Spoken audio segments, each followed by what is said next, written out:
Alright guys, I'm here to talk to you about one championship's ranking system and how it's pretty bad, how it's not good at all, and how it needs to improve. Because these rankings are quite literally awful and they show something pretty bad for the promotion. And we'll get into that right now.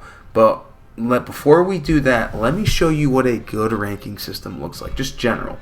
Because one championship is in the martial arts realm, right? They have 4 combat sports, occasionally a 5th, that one being the rare boxing match or mixed rules boxing match, something like that.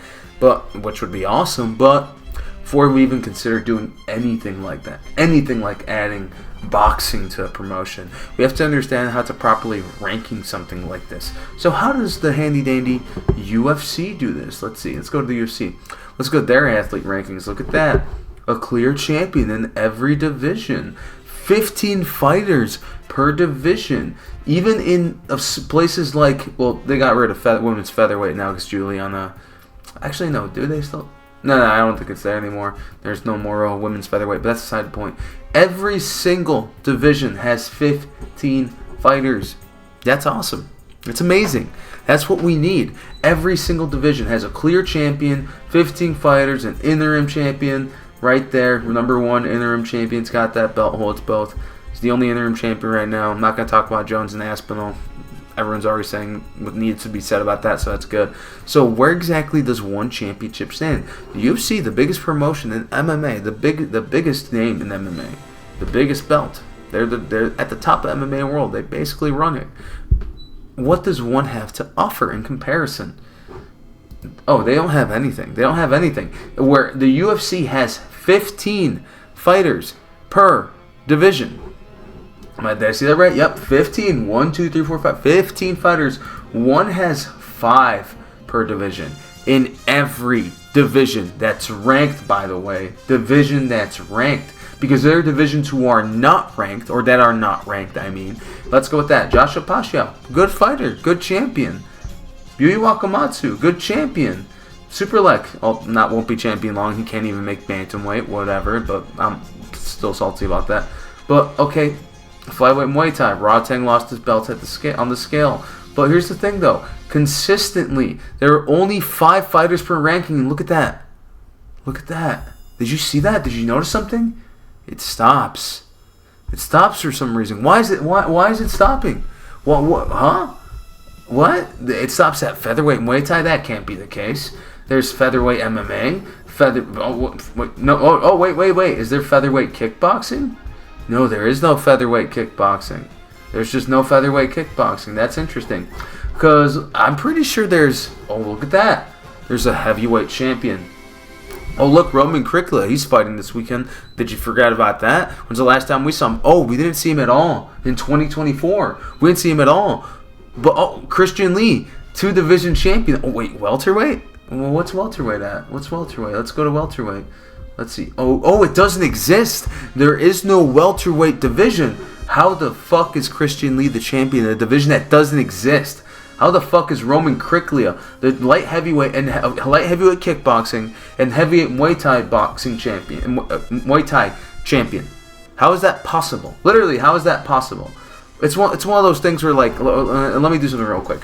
Sorry there, just had a bit of a hiccup with my computer. Anyway, so let's go to the WBC Muay Thai rankings. Look at that. They have, and although not many people know about Lyndon Knowles, who is fighting Roman Krikla, look at this. They have 20 fighters. And I understand WBC Muay Thai is much smaller than one Muay Thai in terms of, like, notoriety and what they have overall, and of course they're a sanctioning body, now a promotion. I understand that. But here's the thing. This is just not acceptable. It's just not. Well, if you're going to be a top promotion and you're going to do all this sort of stuff, you got to have more than 5 people per division. How is this possible? How can you bet? Okay, Jack Slack, right? I like Jack Slack, kind of like Jack Slack, even though he's great. I can't hate on him. You can't have people in divisions holding 2 belts.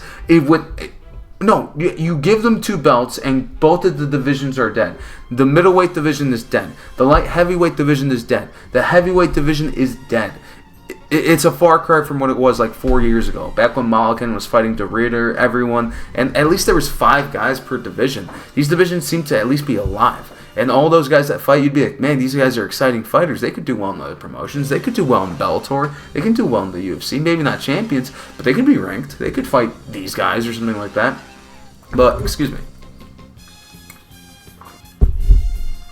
But when you see stuff like 3, 4 guys, 5, although these divisions are alive though. Kickboxing, Muay Thai have real divisions. When you see that and you see how sparse this is, it makes you realize, dude, this is fraudulent as fuck, man. This is fraudulent. And one, it's not that they can't, like, it makes you wonder, what, from Muay Thai, let's look at it from the Muay Thai and the kickboxing perspective. One championship has basically turned Lumpini Stadium into their own apex. Literally, they use it every single Friday. They run that place. They pay the most amount of money. They have the most amount of eyes. They are the biggest name in combat sports, at least in Asia, and the second or third worldwide overall, competing with the UFC, probably the PFL. And again, they stick out a lot. They run kickboxing, they run Muay Thai, at least in terms when people think of them. They're really good at making these stars. Every single one of these champions, with the exception of, like, what, Yuya, because he just became a champion, they're good at promoting, man. They make good highlight reels. They make compelling stuff for them. And the champions are good. These champions are all fantastic champions. But you do them a disservice when you do things such as have no division that they rule. Because that means you have to bring people in. Let's look at Roman Kriklia. Roman Kriklia. Let's see. Let's go ahead. He has now fought Alex Roberts, Rajaspoor, who is in Glory, Guto Nascente, who fought for Gamebred FC. He fought for Jorge Masvidal's promotion. Murat Aygun, Stoicha. A lot of these guys are in Glory, or they're in other kickboxing promotions. None of these guys are in the promotion. Why? Because one championship is shelving them, not using them. They're mismanaging their fighters, and because of that, they are either unable to create a proper division, right? They're unable to create something like what the UFC has with their top 15. Or not even the top 15, just a top 10. Not even a top 10, just a consistent top 5. If you're going to have 5 fighters, but say, oh, we got so many divisions or so many sports that we're doing, that we're in the unique situation. They're not doing that. There should be 5 athletes in every division. But here's the thing, though. Here's the really telling part. Let's go to Yuya Wakamatsu. He's the one I got to get to. Great champion, great win the room rice. How? Literally how? How could you possibly have a vacant slot? Do you guys not have 5 freaking flyweights or 135ers in your promotion? Literally, how is that possible? When you guys do MMA on one Friday fights, it's always flyweights, it's always bantamweights, it's always lighter guys from like the Stan countries, Central Asia, Asia in general. And it's like, how? How the hell is there no one to fill that number 2 spot? It's been over a week. You can't bring someone in. Let's look at kickboxing, because again, they're building their kickboxing a little bit, and you can kind of see it here in their rankings. Ratang, kickboxing. No, let's go to Super League. Oh, he's right there. Yes. Let's go here. Let's go here. So we got Super League at the top. Ratang, Takeru, Elias Mahmoudi. Oh wait, no. I think I've got my stuff jacked up. Who was I looking at? Bantamweight. What the heck? I thought I saw it. Let me check this out. One moment, guys. Hugh. No. Okay, I guess I'm on crack. But besides the point. And here's the thing, though. All these fighters are great, but then you'll see occasional things like Johan Stupinyan. Good fighter. He beat not Jojo Nguyen. He beat Johan Galazi. And again, him rank 5 isn't that offensive. Tagir Kalilov, who has he beat? Who's Tagir Kalilov beat? He's on a 2-fight losing streak. How's he rank 5? How is Kong Tari not in the top 5 rankings? Why is Kalilov there? Why? Because he gave Ratang a good fight, and Ratang did this, and it was a great fight? No, I thought we put the best fighters in the ranking divisions. Okay, what else do we have here? What else? There's one that's really offensive. Really offensive. Let me get to Luke Lisi. How is Luke Lisi rank 5? He's 2-2 in the promotion. He fought Cody Jerome. Who the fuck is Cody Jerome? He's a Canadian guy. Canada right now. He's a I think he won. Yeah, he won the Road to 1 tournament title for Canada. America here, it's Warriors Cup. Great promotion, by the way. Check them out if you really want to see some good American Muay Thai. But beside the point, he shouldn't be ranked. He shouldn't be ranked. Why? Because there's another fighter that I can just look up, and it's Shadow Singh my win. And who has he beat? Oh, he's only lost. He's 5-1 in the promotion. And who has he beat? Eric Hakir, good win. Jemmy fucking Vienno, fantastic win. Muhammad Sirasani, decent win. Sidichai, fucking Sidichai. He beat Sidichai. It's and Hassan Van. I know this guy. He's a pretty good champion too. I think he'll be in Europe. But that's aside the point. This is a fantastic record. And I know Luke fought good guys. Bomparo Koyate, WMC champion. Eddie Basolo shouldn't have won the fight. He really should be 1-3 in the promotion. I thought Eddie beat him, but both American, whatever. I'm not going to complain about that. But that's aside the point. Here's the thing about this, is that one, not only do they not fill out their rankings, but they just aren't putting the right people there. They're trying to put the right people so they can have matchups, so that way they can bring people back, like with Luke Lisi. They want Luke Lisi to succeed so they can build up an American card. So for those who forget, the Rugrug card, and there was Rotang versus Jacob Smith, and Rugrug versus let me go back here. It was Rugrug versus Mulligan, and that card fell apart because it's supposed to be in Georgia. Did not sell tickets, so like 2 weeks before they said, actually fuck Georgia, we're just gonna do it in our Apex. We're gonna do it in Lupini Stadium. Because why? Because we run it, and when things fall apart, we can just default to Bangkok. Too easy. So that's one of those things where they're trying to essentially, my Bestos. But again, I keep forgetting about them. So it's one of those things where like grappling doesn't even have a ranking system. I legitimately forgot about grappling. Yeah, there's no ranking system for grappling either. So when it comes to this sort of thing, it's just no excuse, man. Because you want to know what a good ranking system looks like? Let's go here. This is boxing. Look at this. Look at what boxing has. And this is from BoxingLive.com. And people would say, oh, this is too much. Nope. Boxing is a big sport. It's a big combat sport. The biggest combat sport in the world. And it keeps track of everything. Everything. And look at this. It tells you who dropped out this month. I don't know why Caballel dropped out. He's beating everyone, whatever. But that, again, that's politics aside the point. But here's what... Now, you can call a lot of these rankings into question. But they're there, and they'll give you a reason. Some better, some worse, because some of these sanctioning bodies, like I like the WBO, I like the IBF. I do not like either of these promotions. I don't like that there is a super title, but you've heard that before. And the WBC, although it's legendary, they're very, very corrupt. These are the two most legit. IBF, WBO, fuck with them a lot. That's just my tiny little opinion there. But that's aside the point. Look at these rankings, man. Top 15. Per each belt, for each sanctioning body. Even the ring has its own rankings, and it doesn't just go to heavyweight. This doesn't go to glamour. You've never heard of minimum weight. We're gonna go all the way down to minimum weight. Look at how low this goes. And look at all these ranking factors. This is awesome. This is good. The fact that boxing has this, and they have all these things that go into account to your ranking, is a fantastic thing. This is minimum weight. Oscar Collazo, incredible talent. Watch his fights. If you like boxing, look up Oscar Collazo, Puerto Rico's next big thing. He's already close to being the GOAT at this division. Very small division, 105 pounds. But look at it. Even a division like this has less people in it, just because you got to be pretty small naturally to do this. There's top 15s in every single one. And I understand you'll say, like, well, boxing is its own thing. There's sanctioning bodies, there's promoters, there's fighters, there's managers, there's things like that. Like, they all come together. But here's the thing, though. It leads to things like this. Although you can say, everyone always says, boxing's corrupt, boxing has these issues. They can't tell you why. Do you all know why they tell you that? Because they heard someone else say it. And boxing does have its issues, but the people who say that just talk out of their ass. It's like someone giving a political opinion that they actually don't understand. So, yeah, that's how people who say that. When people take a dump on boxing, they usually don't know what they're talking about. They can't say what's the issue, why is the issue. Like, an easy one is just the WBA super champion. Boxing has fake belts. Yeah, the WBA has fake belts. WBC has fake belts.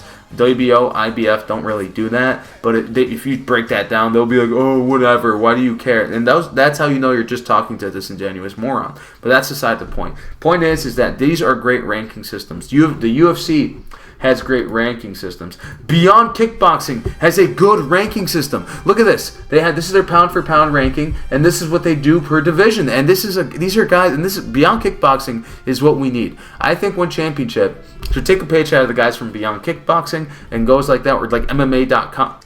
or MMAfight.com, because they have their own rankings that people crap on, but I like a lot of their rankings. So we need something like this. I'm glad that this exists in kickboxing, and it takes into account who really is the best. Obviously, there's no beyond kickboxing belt, but again, who's the best guy? They got Superman, even though, because he hasn't really lost. He lost in Muay Thai, not kickboxing, which is why he's still there. Then you have all these guys. They need to update that, because Noiri should be number 2 or number 3 now. That's aside the point. But we need something like this, man. One needs something like this. Obviously not taking into account the other promotions, because it's their own rankings. But you want to build something up, because now Glory is going to run it. Glory is going to run kickboxing. Glory has every single heavyweight. They will be able to have a top 20 if they want. No, seriously, look at that freaking thing. Let's look at the Glory 99 tournament and how exactly that's going to look out for them. Okay, here. So we're here, right? And we got the Glory 99. They're on the zone, so that's awesome. I'm glad. I'm just really happy that we got more representation here in America. We get to see this, and we don't have to like do VPNs. It's awesome. So you got Jamal Ben Sadiq versus Ristia, who I forget, and we got Baham Rajavzadeh, who could be a middleweight. And you have these guys who are lesser known: Benjamin Adigbui, Tariq Osario, Rajo Pajic, who used to fight in one. Then Horta, who just came in, and he's like I like him a lot. Then you got the Serbian dude, I always can't say his name, and Nabil. Look at this. Look at this. Igoon, he half of these dudes used to fight. Cena Caribbean used to fight in K1. Like, look at all these guys. This is an insanely stacked card. And that's not the whole thing, man. It's literally not the whole thing. I believe this is just the main card. If Rajaspor is also fighting on this, this is awful news for one. Literally, this is terrible. They bought, for Roman Kriklia, they're bringing in Alex Roberts, a WBC guy. They're bringing in Lyndon Knowles. Lyndon Knowles is a good fighter. He's number 1 right now because he's the former champion. He vacated the belt to go to 1 because they wouldn't let him compete the belt. But whatever, it doesn't matter. Someone like Lyndon Knowles is a good fighter. But here's the thing here's the unfortunate truth about heavyweight Muay Thai. Heavyweight Muay Thai, no one gives a shit about it. People care about heavyweight kickboxing because kickboxing was really, really good at promoting itself a long time ago. In Muay Thai, well, it still is better than Muay Thai. Muay Thai was never good at promoting itself. None of you guys knew a damn thing about it. Every single time they talk about Muay Thai to kickboxing crossover, it's just about how either the karate guy lost or they beat the Muay Thai guy, things like that, like the infamous Rick Rufus thing, or when Ben Urquidez fought those 2 Thai guys, he beat one, then he got lost to the when he lost to the clinch rules. It's always about the kickboxer and how they did well. Muay Thai is really, really, really bad at promoting itself. Even now at one championship, they're making stars, but they're not making them nearly fast enough. Because here's the thing, stars should come naturally. When I was critical of Rodtang, and I know he's vindicated himself a little bit, I still can if he goes right back to doing the exact same thing of not fighting the best guys. You need to build a division. You need to build a division of 10 guys. Or 10, 15 guys that are fantastic. And when I say that they're fantastic, Takeru's still great, Rodtang's great, Super looks great, Elias Mahmoud, a good fighter, Taiki Naito, good fighter, probably not going to be one championship level worthy. Tagir Kailov, not a bad fighter. I just don't think he should be ranked 5. There's a lot of great ranked and unranked guys in one, but one has not taken the initiative to rank these guys, to put them in the right place. And because here's the thing, one Friday fights, what do those main events do? They get people contracts. They shouldn't treat it like a Dana White Contender Series. They should treat it more like a UFC Fight Night, where it's like, this guy is this rank, this guy is this rank, or this guy's outside the rankings, this guy's in the rankings. Oh, would you look at that? He beat him. He's coming up. This guy lost. He's down. How is he going to recover? This is how you craft compelling, organic keyword narratives, because they're just the facts. You're telling it how it is, telling it the compelling narrative, and now people care about your rankings. People care about certain fighters. They get attached to one or the other. Could be a Thai, could be an Asian guy, could be a European, American, whatever, Latin American, whatever. That is how you're going to do these good things for the promotion. But this right here, where you have vacant divisions that really only have 4 guys, or they just don't have anything at all, but a champion and like 2 or 3 guys just fighting once a year. No, that's how you have guys like Reiner de Rieder say never sign with one. It's a shame, because one knows how to matchmake. One knows how to put on compelling cards. One knows how to make a shit card and matchmake it and do something good. And now you're like, wow, man, those fights were pretty good.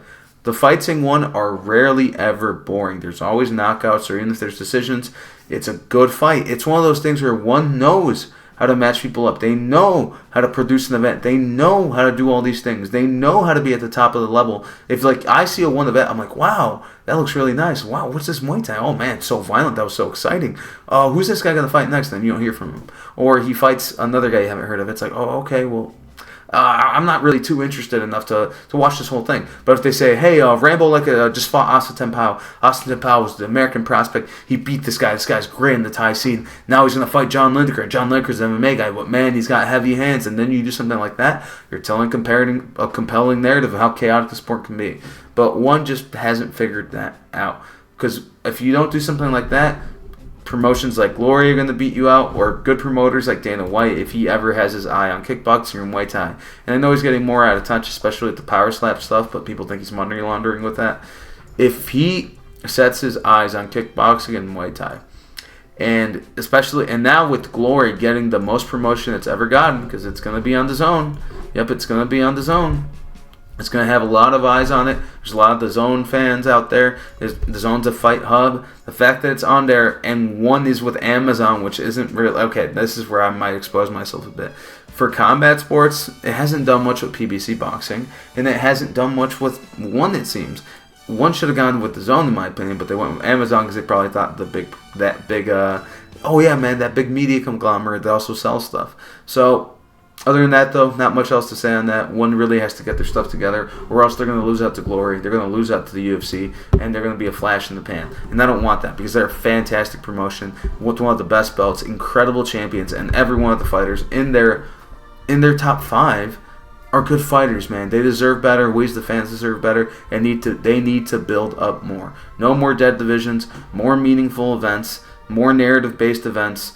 Make guys in the top 5 fight each other. Make a top 10 at the very least. Make it at the very least for all the divisions, and make the divisions come alive. Other than that, though, nothing else to say. Like, comment, subscribe. Thank you guys for being here, and take care.